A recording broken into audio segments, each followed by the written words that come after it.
Y recorrió Jesús toda Galilea, enseñando en las sinagogas de ellos y predicando el evangelio del reino y sanando toda enfermedad y toda dolencia en el pueblo. Y se difundió su fama por toda Siria, y le trajeron todos los que tenían dolencias, los afligidos por diversas enfermedades y tormentos, los endemoniados, lunáticos y paralíticos, y los sanó. Y le siguió mucha gente de Galilea, de Decápolis, de Jerusalén, de Judea y del otro lado del Jordán. Amén. Vamos a hacer una oración. Padre amado, mi Dios bendito, le pedimos su gracia en esta tarde, Señor, para poder entender y predicar también de esta palabra, Señor. Se da inicio, Señor amado, a esta serie de sermones, Señor Jesucristo, que tienen que ver con el Sermón del Monte. Le ruego, por favor, que sea de mucha utilidad, Señor amado, de mucha vida, Señor. Este sermón, Señor Jesucristo, esta serie de sermones, mejor dicho, Señor, porque de verdad, mi Dios bendito, que algo muy profundo, Señor amado, lo que se ve acá. En tan solo unos versículos, Señor Jesús, usted abarca cosas demasiado hermosas, Señor, promesas, Señor amado, y muchas cosas, Señor. Le rogamos su dirección en esta tarde, Señor, y se lo pedimos, mi Dios, en el nombre de su Hijo Jesús. Amén. Pueden tomar asiento. Bueno, como les dije anteriormente, ya se acabó la serie anterior, empezamos una serie nueva. Lo repito también porque lo estamos grabando para después subirlo también a las redes. Y lo que acabamos de leer, así como también lo dijo el pastor, vamos a tratar solamente la introducción al Sermón del Monte, ¿ya? Yo no quiero abarcar ni del 5.1 en adelante, ni nada de lo que se muestra más allá, sino que simplemente dar una introducción al contexto de por qué es importante el Sermón del Monte, ¿cierto? ¿Por qué se escribió el Sermón del Monte? Y vamos a tratar de ir resolviendo una serie de preguntas que van a servir de base para después también ir explicando cada una de los versículos que vamos a estudiar sobre el sermón. Entonces, primero que todo, vamos a tratar de resumir, ¿cierto?, de alguna manera, lo que acabamos de leer. Primero, cuando la palabra del Señor dice de que y recorrió Jesús toda Galilea, de alguna forma nosotros entendemos de que el Señor tenía en mente recorrer todo lugar, ¿ya? No había lugar que el Señor no tuviera en mente para predicar el evangelio del reino, para poder evangelizar, ¿cierto?, para poder predicar su palabra. Él no tenía específicamente quizá algún lugar y decir, yo por aquí voy a pasar, por acá no. Él tenía en su mente recorrer cada lugar, ¿ya? Por eso que la palabra del Señor dice que recorrió Jesús toda Galilea, ¿ya? Quizá usted puede decir, es una exageración, no fue por calle, pasaje por pasaje, pero si usted lee todo lo que está acá, también habla de que Jesús acrecentaba su fama con lo que él hacía. Entonces el mensaje se ha oído, ¿cierto?, en primera persona, o se ha escuchado en tercera persona por otro que contaba del mensaje. El Señor de igual forma recorrió toda Galilea, ¿ya? Al igual que nosotros, cuando nosotros predicamos el mensaje de Cristo, ¿cierto?, y lo predicamos en Peñalolén, no queremos decir que predicamos en todo Peñalolén, ¿cierto? Pero muchas veces nosotros predicamos aquí y nos falta el vecino que le cuenta a otro que se predicó de tal mensaje, y al final abarcamos más allá de lo que nosotros creemos, ¿ya? De alguna forma podemos resumir ese pequeño versículo de lo que aparece aquí en la palabra. También dice de que el Señor tenía una diferencia también con los que en ese tiempo predicaban o hablaban sobre la ley. Porque el Señor, es cierto, al igual que Juan, predicaba sobre el arrepentimiento, pero el Señor al mismo tiempo se dedicaba un tiempo, ¿verdad?, valga la redundancia, en enseñar. Él se detenía a enseñar. Él no simplemente pregonaba las calles sobre el arrepentimiento y después dejaba a la gente ahí, sino que también se detenía, escuchaba, le escuchaban y enseñaba. ¿Ya? El Señor simplemente hubiese dicho quizá algunos textos bíblicos, ¿cierto?, y hubiesen estado totalmente en lo cierto. Pero ustedes recuerdan cómo el Señor enseñaba. El Señor enseñaba de manera simple, de que entendiera el que tenía mucha letra, ¿cierto?, el que tuviese mucho estudio, como también el campesino, con sus parábolas, ¿cierto? Esa era la diferencia también que tenía el Señor, y justamente acá lo dice. Y recorrió Jesús toda Galilea, todo, enseñando en las sinagogas de ellos y predicando el evangelio del reino. No solamente lo predicaba, también lo enseñaba. No solamente predicaba en las calles, ¿cierto?, al aire libre, sino que también predicaba dentro de las sinagogas. Entonces, no era alguien que, yo digo al Señor, cuando nosotros lo analizamos, es un modelo a seguir de cómo Él hacía las cosas. Él no se limitaba por un lugar, Él no se limitaba en su forma de predicar, Él no se limitaba si tenía que predicar en una plaza, en un lugar abierto, y hasta en un mismo monte, que es lo que vamos a ver acá. ¿Ya? Para Él no había límites. Muchas veces nosotros nos limitamos. Nos limitamos porque no me gusta, entre comillas, no me gusta la gente que le estoy predicando. ¿Cómo nos sentimos nosotros de repente cuando le tenemos que predicar a puro erudito en una iglesia que tiene una alta intelectualidad?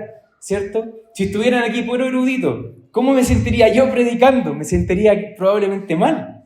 Porque diría cualquier palabra que la diga mal, ellos probablemente van a mover la cabeza. ¿Cierto? O ir a predicar a la gente del campo. De repente uno puede tener otra forma de comunicarse como en Santiago y a lo mejor nadie le va a entender, o la gente va a mirar para el lado, o se va a aburrir, ¿cierto? De lo que yo estoy diciendo.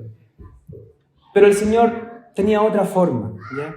Predicando el Evangelio del Reino y sanando toda enfermedad y toda dolencia en el pueblo. Vemos también de que el Señor no solamente el lugar estaba en su mente, no solamente predicaba y enseñaba, sino que Él también en su misericordia sanaba a los enfermos. Amén. Entonces, cada uno de estos ejemplos que Él nos dejaba en su forma de vida, en su forma de actuar, la fama se iba a acrecentar. La fama se iba a difundir, ¿cierto?, a cualquier lugar. De hecho, acá también lo dice, y se difundió su fama por toda Siria, y le trajeron todos los que tenían dolencias, los afligidos por diversas enfermedades y tormentos, los endemoniados, lunáticos y paralíticos. Entonces, si se dan cuenta, la fama del Señor creció más allá incluso, o mejor dicho, por toda la provincia de Siria, ¿cierto? Que era una provincia romana desde donde gran parte de Palestina dependía desde el aspecto económico, ¿cierto? Pero su fama se iba creciendo en distintos lugares. El Señor no solamente quería que su fama se difundiera dentro de Israel, sino que ojalá a todos los que estaban ahí. ¿Ya? Recuerden que Israel no solamente habitaban israelitas, también habitaban romanos, ¿cierto? Y de cualquier otro lugar también. Acuérdense que en estos lugares donde más había comercio, era también donde más había un ambiente intercultural. Venían de distintas regiones, de distintos lados, de distintos idiomas. El Señor también quería predicar en su lugar, por supuesto. Entonces, otro punto también a destacar es de que la fama del Señor se difundió, se expandió, no habiendo ningún medio de comunicación como los actuales. Hoy día nosotros podemos, entre comillas, hacernos más famosos por la televisión, por la radio, por YouTube, por las redes sociales, ¿cierto? Por las grabaciones que hacemos y un montón de cosas. Y así se puede presentar un poquito nuestra fama y nos pueden escuchar de otro lado. Pero el Señor no necesitó megáfonos, no necesitó redes sociales, no necesitó nada de eso para que su predicación fuera efectiva. Amén. Recuerden, el Señor tenía un corazón compasivo, sanaba a los enfermos. El Señor tenía un corazón compasivo, predicaba sobre el arrepentimiento, pero también enseñaba. Por eso el Señor es nuestro máximo ejemplo de cómo debiésemos actuar, caminar, vivir. Amén. Mateo también acá da un listado de cuáles eran las personas que el Señor sanaba o cómo se iba ejecutando también su ministerio de sanidad, por así decirlo. Primero, están las personas que sufrieron algún tipo de dolencia. Ahí podemos entrar casi todos, ¿cierto? Algún tipo de dolencia. Muchas personas tienen dolores crónicos. Muchas personas tienen dolores que los callan y los viven de manera que no se lo publican a nadie.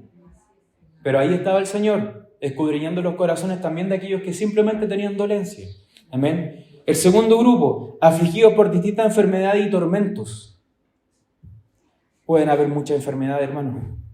Y ahí solamente el Señor también conocía el corazón de cada una de esas personas. Sabía también quién eran los que tenían tormentos. Cuando la palabra dice tormentos, son personas que probablemente están angustiadas también, son personas que tienen algún tipo de depresión, son personas que no viven tranquilas. Amén. No siempre hay que verse en la condición de enfermedad extrema, ¿cierto? Con un brazo quebrado, con un cáncer, con un SIDA, con enfermedades terminales para sentirse mal. Muchas veces las personas sienten ese vacío por dentro y también viven un tormento. A esas personas el Señor también vino a darle ayuda, a sanarlos. Amén. Tercer grupo, endemoniados. Cuarto grupo, lunáticos, que probablemente son esas personas que se consideraban lunáticas, según Pérez Millo, dice que podían ser las personas que le daban estos ataques epilépticos. ¿Ya? Para en ese tiempo, obviamente, no sabían ellos que era una epilepsia, pero veían que eran unas personas lunáticas. ¿Ya? Y por último, los paralíticos. Amén. El Señor no hizo acepción de personas de ninguno de ellos. Y todo esto es lo que engloba de alguna forma la fase previa a lo que viene después en el Sermón del Monte. Todo lo que el Señor empezó a decir, todo lo que el Señor empezó a esbozar, ¿cierto?, en este hermoso sermón. Aparte de eso, acá dice, porque también lo anoté, me ayudé con varias notitas, dice, y le siguió mucha gente de Galilea, de Decápolis, de Jerusalén, de Judea y del otro lado del Jordán. O sea, no le siguieron 10 personas. Según Pérez Millo, le seguían turbas de personas, multitudes de personas. Y cuando nosotros vemos aquí, por ejemplo, Decápolis, podemos decir, son 5 ciudades, por así decirlo. Pero Decápolis, dentro de Decápolis había 10 ciudades. Y estas 10 ciudades eran Damasco, Hipos, Canata, Dion, Citópolis, Gádara, desde donde viene el gadareno, ¿cierto?, el endemoniado, Ávila, Gerasa, Pella y Filadelfia. Algunos de esos nombres no son cercanos, otros nombres nunca los hemos escuchado. Pero el Señor, de ahí venían todas las multitudes que le seguían. Amén. Entonces, la fama del Señor era grande.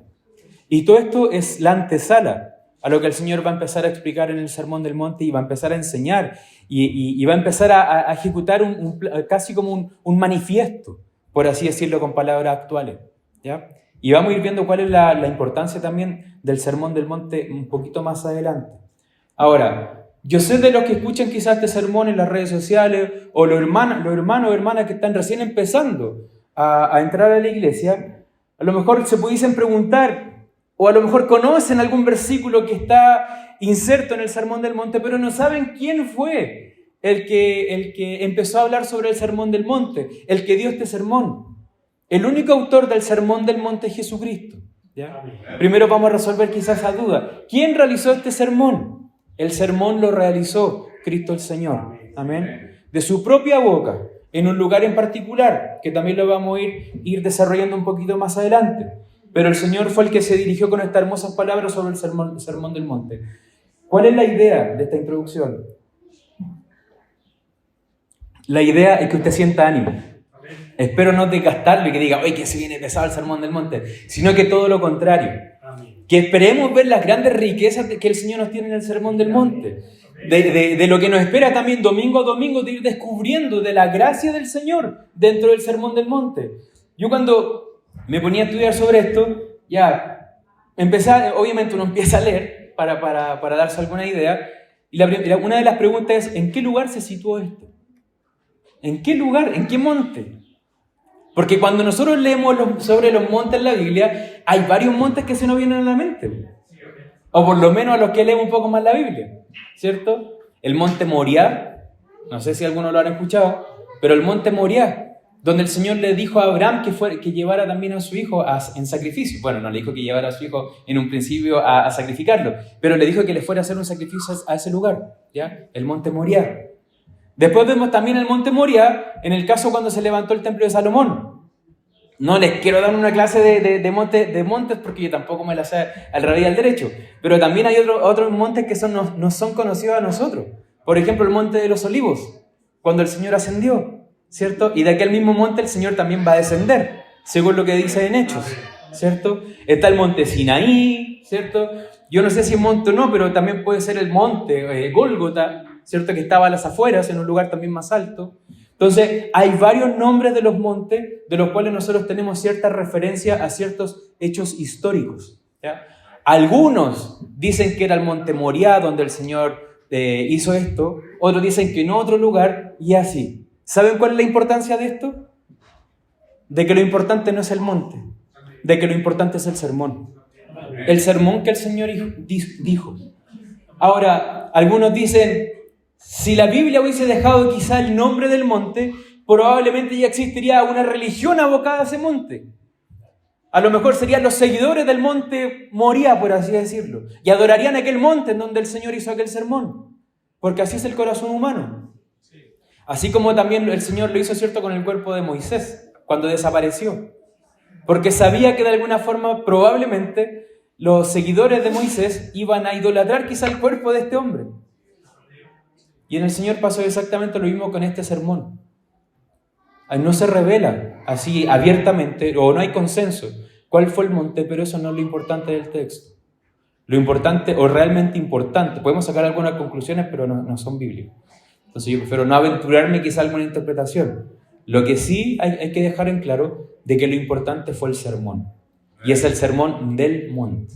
Ese monte se puede haber hecho famoso por el sermón del Señor, pero el Señor no quiso que el monte fuera tan famoso como su sermón. Amén. Primero, eso es otro punto importante. Otro de las preguntas importantes que nos tenemos que hacer como una base introductoria a lo que van a ser los estudios o predicaciones del Sermón del Monte, ¿en qué libro aparece el Sermón del Monte? ¿Cierto? Nosotros podemos darnos cuenta de que este relato aparece en los libros sinópticos o evangelios, ¿ya? Pero específicamente tanto en Mateo como en Lucas, ¿ya? Son esos dos libros o esos dos evangelios en donde aparece este sermón. Primero que todo, tenemos que darnos cuenta de que uno es más extenso que otro. Por ejemplo, el relato que hace Mateo cuenta con 107 versículos, mientras que el relato de Lucas tiene solamente 30 versículos. ¿Ya? Es un relato un poquito más resumido. El de Mateo es más extendido.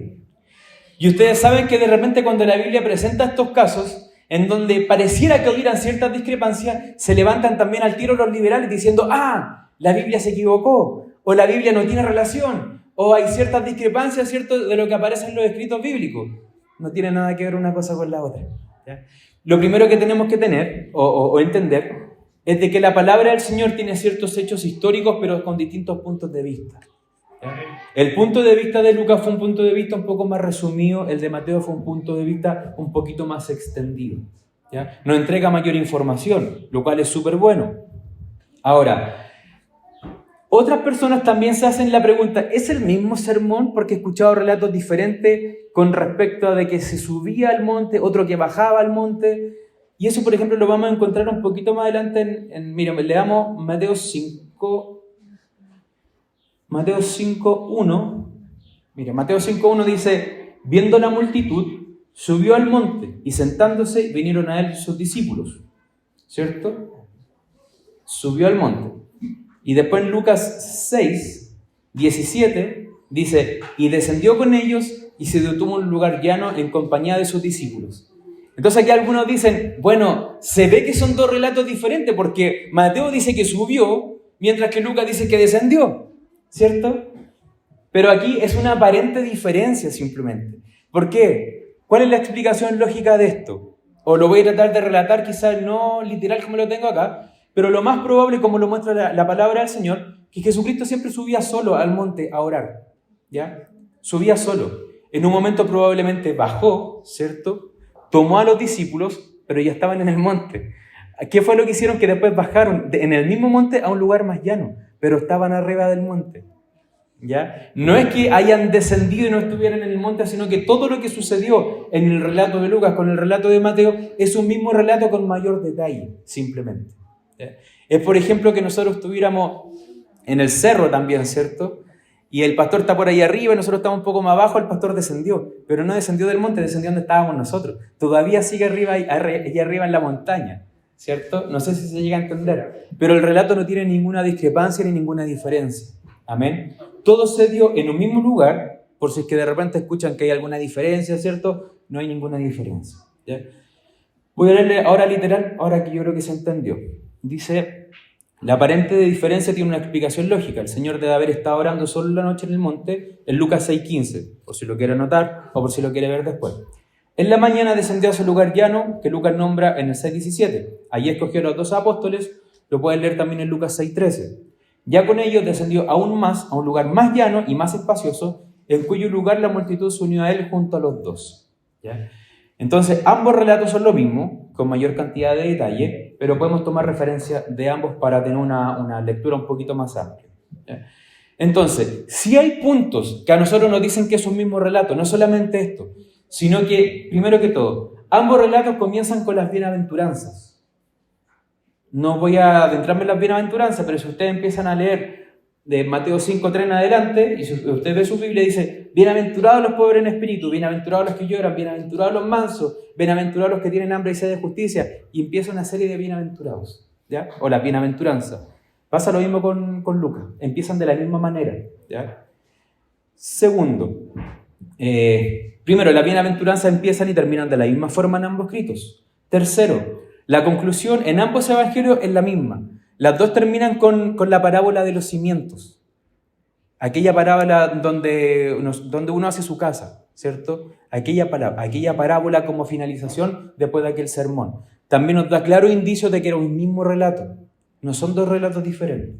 Usted de repente dice, ¿por qué le da tanta vuelta y tanta cosa con respecto a los relatos? Es importante tener voy a decir un chilenismo, pero toda la película clara, antes de empezar a indagar un poquito más allá de lo que vamos a estudiar. ¿Saben por qué? Porque hay distintas, de repente, posturas, interpretaciones, gente maliciosa también, grupos liberales, que tratan de hablar siempre de desprestigiar la Biblia como un texto no inspirado, ¿ya? Que contiene errores, que contiene una serie de cosas. La palabra no contiene errores, sino que el mundo contiene un montón de corazones duros que no quieren entender de que la palabra es infalible y que es palabra de Dios. Amén. Esto es cierto, fue escrito por personas, pero personas inspiradas por Dios. Amén. Lo cual no lleva a ningún error dentro de la Biblia. Amén. Otra coincidencia que simplemente voy a nombrar de manera rápida. Los dos sermones también hablan del amor como regla de vida, la enseñanza sobre la no resistencia, la enseñanza sobre no juzgar, la ley de la recompensa, la ilustración de la viga y la paja en el ojo, la ilustración del árbol y el fruto, ¿cierto? La ilustración sobre la piedad aparente. Amén. Hay otra más, perdón que les nombré tanta, pero hay otra teoría más, ¿ya? Esto también de los grupos liberales, que dicen de que esto no fue un sermón. Dicen, no, es imposible que esto sea un sermón. Esto no fue un sermón de Jesús. Esto fue una recopilación de enseñanzas de Jesús, dicen ellos.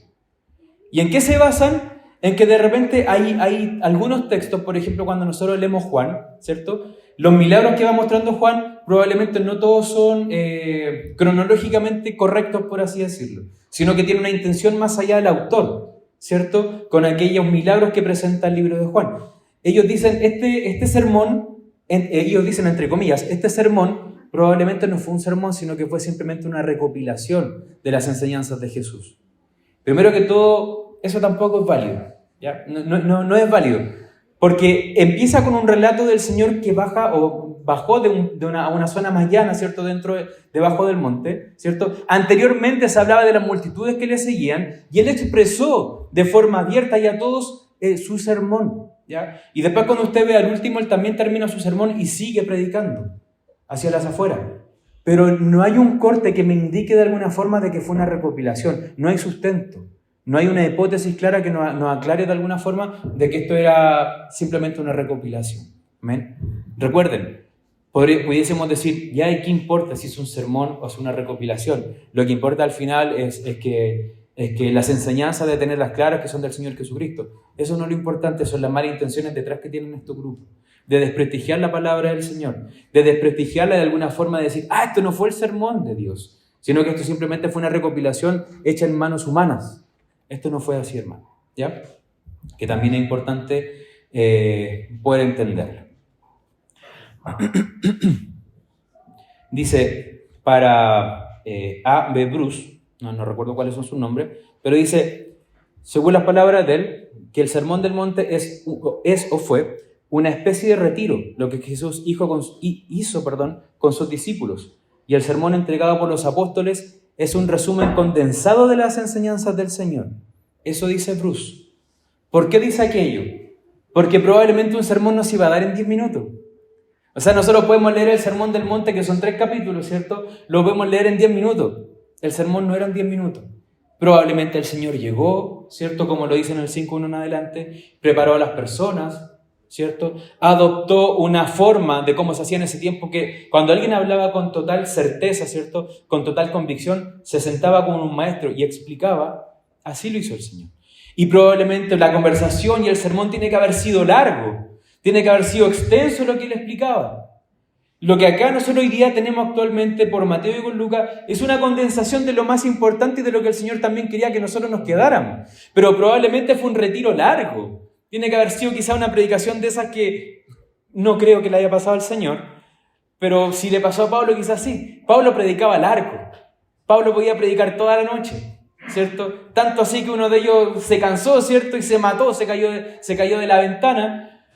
No sé si al Señor se le hubiese quedado dormido alguno en su predicación o en su sermón, pero si así fuera, el Señor dio esta enseñanza abiertamente para todos. Amén.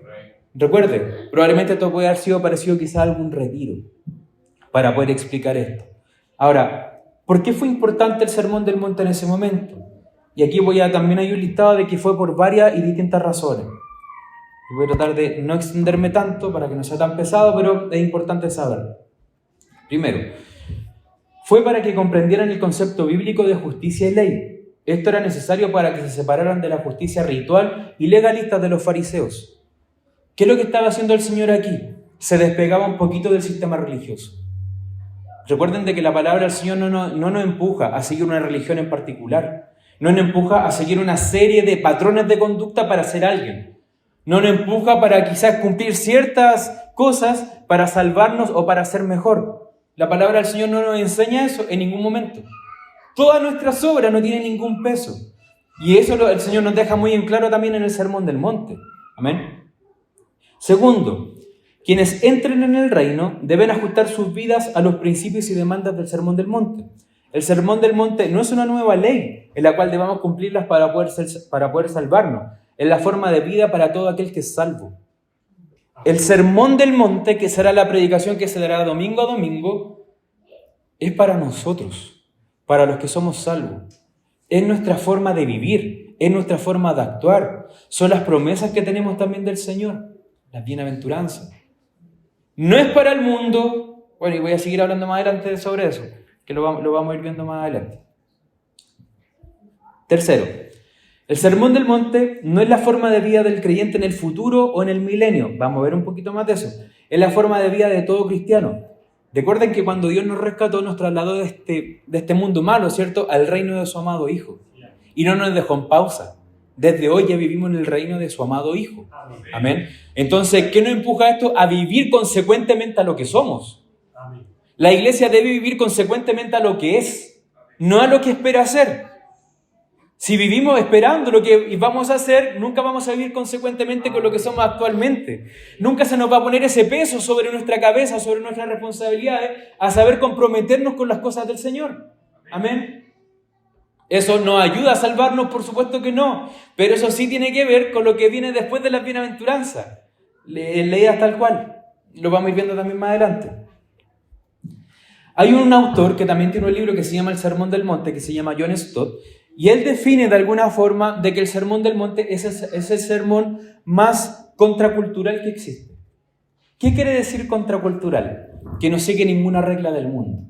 Que no sigue ningún principio humano basado ni en los sentimientos, ni en ningún quizá otro, ¿cómo decirlo? Ni en ningún otro manifiesto de vida. ¿Ya? ¿Por qué? ¿Por qué podemos decir eso? Y yo aquí le hago la pregunta, ¿qué cultura, pensamiento, filosofía o religión tiene por bienaventurados a los que lloran? A los que son perseguidos, ¿cierto? A los que son vituperados, a los que son insultados, a los mansos, a los que tienen hambre y sed de justicia de Dios. ¿Qué sistema honra aquello y les pone como dichosos los que esperan esto? ¿O dichosos los que viven así? ¿O dichosos los pacificadores? Si en este mundo a nosotros cuando tratamos de hacer las cosas de forma calmada y decimos que queremos actuar igual que el Señor, actuando de manera mansa, ¿cierto?, con un espíritu en mansedumbre, se nos tilda de tonto al tiro. Aquel que es manso es tonto. Aquel que es pacificador quizás un cobarde. Aquel que deja que lo vituperen y aquel que le gusta que lo pisoteen. Porque el mundo es así. Por eso que el Sermón del Monte es el sermón más contracultural que existe. Porque todas aquellas bienaventuranzas y bendiciones están puestas sobre aquel que quiere seguir las pisadas del Maestro. Siendo como Él, pensando como Él y actuando como Él. Dejando quizás la venganza, ¿cierto?, el día aquel para el Señor y no para nosotros. No poniendo nuestro ego encima quizás de nuestro Rey. Amén. Entonces, primero que todo, no existe cultura ni relato, por más antiguo que sea, que no muestre una contracultura más grande que esta, la del Sermón del Monte. Amén. Nuevamente hago una pregunta que tiene que ver con lo anterior. ¿El Sermón del Monte es para el creyente? ¿Es para el no creyente o solo para los creyentes? El Sermón del Monte es solo para los creyentes. Y aquí lo vamos a ir viendo. Para el mundo el Sermón del Monte puede ser una bonita poesía, ¿cierto? Para el mundo quizá el Sermón del Monte va a ser la enseñanza del débil, la enseñanza del tonto, del sometido. Para el mundo el Sermón del Monte quizá va a ser una utopía imposible de lograr. Y para el no creyente, por supuesto que es cierto que es una utopía, porque él no lo puede lograr. Él no puede cumplir el Sermón del Monte. Para el cristiano su forma de vida, y lo vuelvo a repetir. Por eso es que es importante, hermano, que vayamos viendo más adelante todos los versículos y capítulos que vamos a ir leyendo sobre el Sermón del Monte que atacan su forma de vivir. Que lo va a chocar a usted de repente en su corazón cómo está pensando, cómo está actuando, cómo está respondiendo, cómo está viviendo. Ayer escuchaba a Miguel Núñez y él decía, qué inconsecuente es el cristiano, qué inconsecuente es el evangélico que vive angustiado, que vive a lo mejor enojado, que vive con pesimismo en su vida. ¿Por qué? Porque es algo totalmente inconsecuente, o sea, no tiene consecuencia lo cómo está viviendo. ¿Por qué? ¿Por qué no tiene consecuencia cómo está viviendo? Porque el que está en el mundo, los ojos del mundo están constantemente sobre nosotros. Y él va a decir, ¿me voy a volver cristiano para volverme amargado? ¿Me voy a volver cristiano para volverme un religioso? ¿Me voy a volver a un cristiano para tocar un pandero? ¿Me voy a volver cristiano simplemente a pasar corbata un día domingo? ¿Para eso me voy a ser cristiano? El cristiano, con el Sermón del Monte, tiene que demostrar que no es cristiano porque usa una corbata, que no es cristiano porque usa un pandero, que no es cristiano porque aquí tenemos un sistema piramidal dentro de la iglesia que nosotros vamos escalando. La iglesia no es eso. La vida cristiana no es eso. La vida cristiana es una vida transformada, la cual, si no fuera por el Espíritu Santo, no podríamos cumplir el Sermón del Monte. No podríamos vivir bajo los preceptos del Señor. Amén. La vida cristiana no se trata de cuánto yo hago, ¿cierto? ¿Cuánto es lo que yo hago? ¿O de qué forma me he visto? No es de cosas externas, viene de parte interna. El Sermón del Monte ataca todo lo que es interno, para después mostrarlo hacia afuera de manera externa. No es al revés. La palabra del Señor no me dice, primero vístete de esta forma y yo cambiaré tu corazón. Me dice, primero ataco tu corazón. Y una vez que ataco tu corazón, tú vas a tener también los frutos hacia afuera. Al igual como lo muestra cualquier árbol, ¿cierto?, que da fruto. Amén. Entonces, veníamos de la utopía para los del mundo. El Sermón del Monte no es para el futuro, y acá citaré a Pérez Millo. Quienes entren en el reino deben ajustar sus vidas a los principios y demandas del Sermón del Monte. ¿Está usted en el reino? ¿Es salvo? Deberá ajustar su vida al Sermón del Monte. No es para ser salvo, es para que viva con alegría. Es para que viva quieta y reposadamente. Es para que viva no pensando que con sus fuerzas se salvará, sino que es para que usted realmente sea lo que viene después de lo que dice en el Sermón del Monte. Mire, nosotros no voy a predicar sobre eso, pero ¿qué dice el Sermón del Monte en Mateo 5, 13 y 14? ¿Cómo empiezan? El 13 dice, vosotros sois la sal de la tierra. Y después el 14 dice, vosotros sois la sal del mundo. Nosotros somos la sal de la tierra. Nosotros somos la luz del mundo. Amén. Si vivimos consecuentemente a la palabra, ¿seremos luz y seremos sal? Por supuesto. Si vivimos como a mí me da la gana y escucho la palabra simplemente lo que me gusta, lo que me llama la atención, lo que se me hace fácil, ¿seré sal y seré luz para los demás? Si a mí me pegan una cachetada, ¿cierto?, en la calle, y yo respondo con 10 patas, no es decir en la cabeza, pero respondo con 10 patas, ¿actúo como un cristiano? ¿Soy sal y soy luz? Si a mí me desprecian, yo desprecio porque no dejo que nadie me pisotee, no soy sal ni soy luz. Por eso que es complicado, por eso que para el mundo es una utopía, por eso que para el mundo es algo que no se puede cumplir. Pero los que son del reino tienen el Espíritu de Dios. Los que son del reino quieren imitar a su Dios, a su Señor Jesucristo. Hermano, todos somos diferentes. Unos son más orgullosos, otros son más alterados, otros son más pacíficos. No hay excusa. El Sermón del Monte es para todos. El Sermón del Monte no es solamente para los que eran tranquilitos en el mundo. El Sermón del Monte también era para los que eran peleadores en el mundo. Y muchas veces el Señor hace cambios tan radicales que nos falta el que era muy peleador en el mundo y llega después aquí a la iglesia, a los pies del Señor, y es la persona más mansa del mundo. Muchas veces aquí se ha predicado, la mamá del pastor Jerónimo dice que era una persona que se agarraba en todos lados a combo. Y nosotros la conocimos como la hermana Rosita, tranquilidad dentro de la iglesia. No pensamos que era una persona que de verdad se podía agarrar. Porque el Señor hace cambios, hermano. El Señor hace cambios. Y ese cambio es profundo. Analice su vida. ¿Cómo era antes de conocer al Señor? Yo lo conversaba el otro día con la Javi. Y yo le decía, yo hoy día puedo hacer algo quizá en el trabajo, ¿cierto? En la iglesia, puedo venir a predicar aquí adelante, presentarme delante de ustedes, explicar algo, ¿cierto? Pero fue por obra del Señor. Si hubiese sido por mi carácter, si hubiese sido por lo que yo era, yo no sabía hablar. Yo no sabía presentar a los demás. Yo era una persona extremadamente tímida. No lo podría haber hecho. Y yo hoy día, de repente, cuando me escucho, cuando veo cosas, me sorprendo. Porque digo, qué bonito cómo el Señor actúa. Y sería un canalla si no le sirviera al Señor, porque Él hizo el cambio en mí. O si me olvidara de Él, de verdad que sería un canalla. Porque esperé que me bendijera y hiciera un cambio en mí y ahora lo dejo. Eso no se hace. Todo lo que el Señor le da es para entregárselo a Él. Todo lo que el Señor le da es para que lo aproveche, para darle gloria a Él. Y que tampoco usted se crea el cuento, porque esa no es la idea tampoco. De que digamos, porque yo soy aquí el que soy, estoy aquí adelante. No, hermano. El Señor es el que hace el cambio, simplemente usted tiene que confiar. Amén. Entonces, seguimos. Vuelvo a hacer preguntas, porque acá yo lo tenía todo anotado, pero son preguntas que considero que son claves también como para continuar. ¿Cómo ser sal y luz si mi forma de vida, mi hablar, mi esperanza, mi carácter, mi forma de actuar, mi respuesta al fracaso, mi enojo, mi alegría es igual a la del mundo?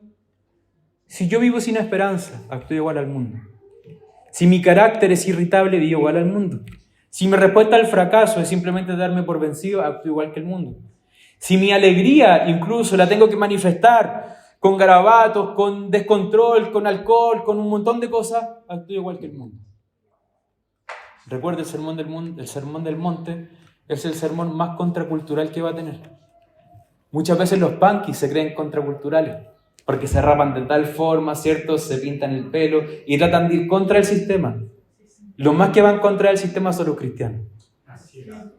Porque no nos dejamos gobernar por este sistema. Amén. Si el sistema nos dice que tenemos que hacer ciertas cosas que van en contra de la palabra del Señor, el cristiano es capaz de dar su vida por no hacerle caso al sistema. Así como le pasó a los primeros cristianos. Niega a tu Dios y no lo negaron. Fueron comidos por leones y no los negaron. Fueron crucificados y quemados vivos, no lo negaron. Fueron metidos dentro de toros, ciertos toros que adentro venían huecos y les prendían fuego debajo y no lo negaban. Gente que era cruelmente asesinada y no lo negaron. Esos son personas comprometidas con el Señor. Y créanme que en ese dolor probablemente el Espíritu Santo hizo que incluso se borraran los dolores, sino que simplemente hubiese gozo en su corazón. Amén. Por último, pero creo que no menos importante en toda la fase introductoria del Sermón del Monte. Es un poquito más técnico lo que voy a explicar, pero quiero que también lo sepamos. Hay 3 líneas de interpretación con respecto al Sermón del Monte. ¿Ya? Primero, y lo hemos venido ya viendo más atrás, pero simplemente lo quiero dejar claro. Hay una línea de interpretación dispensacional extrema. ¿Ya? Segundo, hay una interpretación dispensacional moderada. Yo sé que no todos entienden los términos de dispensacional, pero nuestra iglesia es una iglesia dispensacional. ¿Ya? ¿Por qué? Porque entendemos que el Señor actúa en distintas fases o en distintas dispensaciones. Él tiene todo cronometrado, por así decirlo. ¿Ya? Y nosotros creemos en esas dispensaciones por sustento bíblico, no simplemente porque lo dijo una persona en particular. Tercer punto, la interpretación de la teología del pacto. ¿Ya? La primera interpretación, la dispensacional extrema, ve de que el Sermón del Monte es para un cumplimiento futuro, prácticamente para el milenio. Y esta mochila no se la ponen ellos sobre los hombros, sino que lo toman simplemente como algo secundario. Que ellos dicen que de alguna forma todo lo que está en el Sermón del Monte se cumplirá a cabalidad en el milenio. Es cierto, se cumplirá en el milenio cuando estemos con el Señor, pero también es de uso primario para el día de hoy. Amén. Entonces, esa es la primera, la línea de interpretación dispensacional extrema. La línea de interpretación dispensacional moderada dice lo que acabo de explicar, ¿ya? Que creemos que es para un cumplimiento actual. Creemos que es la forma de vivir de los hijos del Señor, desde que el Señor los salva. Es el comportamiento que tiene que tener la iglesia. Es el comportamiento que se espera de la iglesia, que se espera de cada uno de los miembros. Amén. ¿Por qué? Porque ya somos parte del reino de su amado Hijo, ¿cierto? El Leo en su oración dijo que éramos como, porque siempre hemos dicho este ejemplo, de que éramos como aquel cachureo que estaba en la feria, ¿cierto? Y que el Señor recogió y se lo llevó, ¿cierto? Es así mismo. El Señor tomó a una persona, ¿cierto?, sucia, o un elemento sucio que no tenía ninguna función, por así decirlo, que no tenía ningún atractivo, lo tomó y se lo llevó a su reino. Y en su reino Él lo limpió, ¿cierto? Le sacó brillo y le dio uso. Amén. Eso es lo que el Señor hace con nosotros. Tomarnos del mundo, viendo que de repente no tenemos, perdón la expresión, pero no tenemos brillo para nada, ¿cierto? Ni siquiera para hablar, porque muchas veces nosotros decimos no tenemos ni siquiera la forma de hablar. El Señor también cambia la forma de hablar. Y el pastor Jero también siempre lo dice, que antes no hablaba de forma correcta. Y muchas personas también llegan con el coa, ¿cierto?, de la calle, llegan con la forma ahí, perdón la expresión, pero llegan con esa choreza de cómo uno habla en la calle, pero el Señor va cambiando eso, hermano. El Señor es el que se encarga. ¿Y sabe por qué es el Señor el que se encarga? Porque al Señor le gustan las cosas que se hagan de forma ordenada. Amén. Que se hagan las cosas también para honrarle a Él. Amén. No es simplemente para adoptar posturas, sino que es porque el Señor va cambiando el corazón. Amén. Y la tercera línea, la línea de la teología del pacto, ni siquiera la aborda Pérez Millo y nosotros tampoco la vamos a abordar. Porque la línea de la teología del pacto ya saca dentro de la interpretación a Israel, limita a la iglesia, muchos de ellos no creen en el milenio, entonces la postura de ellos de repente nos anula a tener una interpretación más acotada quizá lo que estamos hablando acá. ¿Ya? Entonces por eso que no la vamos a tomar en cuenta. ¿Cuál es nuestra posición frente a la interpretación del Sermón del Monte? Nosotros somos dispensacionalistas moderados, ¿ya? Son términos simplemente. Lo importante que se entienda es de que el Sermón del Monte es para nosotros. Amén. Entonces, como resumen, el Sermón del Monte será una enseñanza muy provechosa para nosotros, su iglesia. No desde el punto de vista profético, sino desde el punto de vista práctico. Amén. Lo que trae un peso mayor sobre nuestra vida desde el domingo en adelante. ¿Ya? Todo lo que aprendamos será enseñanza y será también para que nosotros modifiquemos nuestra forma de vida. Amén. Con el poder del Espíritu Santo en nosotros. Entonces, ¿para qué esto? Para aprender a vivir correctamente y al mismo tiempo las bienaventuranzas vienen a ser un alivio también para nuestro comportamiento. Si hay una bienaventuranza, si hay una bendición del Señor frente a apaciguar nuestro carácter, a vivir frente a Él, a ser un bienaventurado también frente a nuestro llanto, es un alivio. Amén. El Señor no pasa de largo, ni una aflicción, ni un llanto, ni un desprecio, nada de lo que nos haga en este mundo. Por algo nos dice que somos bienaventurados. Amén. Amén. Hermano, si nosotros actuamos así, tendremos recompensa. Amén. Y la recompensa, yo aquí no le estoy prometiendo 1 millón de pesos. No le estoy prometiendo un mejor trabajo, ni una mejor casa, ni un mejor auto. Yo le estoy diciendo que las recompensas serán cuando estemos con Él y lo miremos y lo veamos. Amén. Esas recompensas no las va a quitar nadie. Esas recompensas estarán ahí, en ese lugar. No vendrán. ¿A qué me refiero con eso? Que no viene un ladrón y nos roba aquella recompensa. Son recompensas que van a tener gran peso. Ahora, el Sermón del Monte fue, es y será nuestra forma de vivir, nuestro patrón de conducta, lo que conduce a una correcta forma de vida que responde al llamamiento y nuevo nacimiento que tenemos gracias a Jesús. Tomemos consideración de todo lo que estudiaremos desde la semana en adelante y le rogamos al Señor vivir para su gloria en el gozo en nuestro corazón. Amén. Cuando cumplimos el Sermón del Monte, se despliega todo lo que son las epístolas más adelante. Todas las epístolas que hay más adelante, las de Pablo, ¿cierto?, las de Pedro y los demás, todas sacan principios del Sermón del Monte, en su forma de actuar y en su forma de vivir. ¿Nosotros estamos excluidos de eso? Por supuesto que no. Amén. Vivir para el Señor y vivir bajo también la dirección de aquel sermón que el Señor dio, de verdad que va a llenar de gozo nuestro corazón. Amén. Escuchaba también hoy día no me acuerdo a quién, no sé si era a Sugelo o a Miguel, y decía que el Señor muchas veces a nosotros nos manda a vivir en gozo, ¿cierto? En todo tiempo, estar en gozo. Y hay una palabra clave, vivir con gozo en todo tiempo, o en toda circunstancia. Porque si la palabra hubiese dicho vivir con gozo por todo, hubiese sido quizá una crueldad. Porque yo no podría vivir con gozo por el cáncer. por alguna enfermedad trágica, sino que es vivir con gozo en el cáncer, en el Señor. Que si yo tengo un cáncer puedo vivir en gozo, en esa situación, por la gracia de Dios que me sustenta en el día a día, que es totalmente diferente. No es dar gracia por esto, es dar gracia y vivir gozosamente en esto. Vivo esta aflicción en el Señor, vivo este proceso quizás de angustia en Él. Si lo vivo en Él, me produce gozo. Amén. Y es verdad, hermano, cuando lo estamos pasando mal, lo único que nos puede mantener tranquilos, en calma, es el Señor. Amén. Y lo decimos por experiencia propia. En Él tendremos calma en momentos de aflicción. Amén. Entonces, sé que ha sido larga la introducción, de repente un poquito técnica, pero lo que quiero que se entienda es de que el Sermón del Monte no se tiene que tomar desde la semana que viene como un asunto profético, como algo que es para otros, es para usted y para mí. Y desde la semana que viene vamos a tomar una responsabilidad mayor al escuchar detenidamente cuáles son las bienaventuranzas y cuál es la forma de vida que Jesús espera de nosotros. Amén. Muchas veces el desconocimiento hace que no tomemos ciertas responsabilidades, pero cuando el conocimiento viene delante de nosotros no tenemos excusa.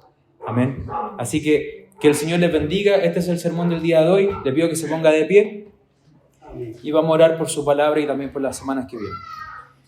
Padre amado que está en los cielos, Señor, damos gracias por todo lo que nos da en este día, Señor. Gracias, Padre, porque en su palabra podemos ver un hermoso sermón, Señor amado, que nos espera, Señor, para ver también qué es lo que espera usted de nosotros y cómo debemos actuar, cuál debe ser nuestro carácter, cuál es nuestra forma de vida, Señor amado, y qué es lo que debemos realizar, Señor. No para obtener una salvación, Señor, no para ese tipo de cosas, Señor, sino que simplemente para vivir acorde a lo que somos actualmente, Señor. Hoy estamos en el reino de su amado Hijo, Señor, y debemos vivir consecuentemente a lo que nos corresponde, Señor. Le ruego, por favor, que bendiga a mis hermanos que el día de hoy están acá, Señor, como también a mí, y que bendiga a cada uno de los predicadores que explicará detalladamente, Señor, todo lo que aparece en su palabra, Señor.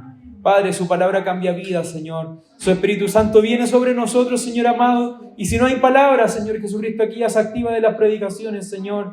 Es como que viene y nos trae palabras suyas del recuerdo, Señor. Que hace cambiar nuestra forma de ser, nuestra conducta, nuestro carácter, Señor, y todo lo que somos, Señor. Alumbre nuestro corazón, Señor amado, por favor. Y que las predicaciones que se hagan, Señor amado, no sean simple ni mera información, Señor, sino que lleguen a ser transformación en nosotros, Señor. Y que su gracia sea sobre nosotros, mi Dios. Bendiga a su iglesia, Señor, y bendiga este culto, mi Dios, se lo pedimos en el nombre de su Hijo Jesús. Amén.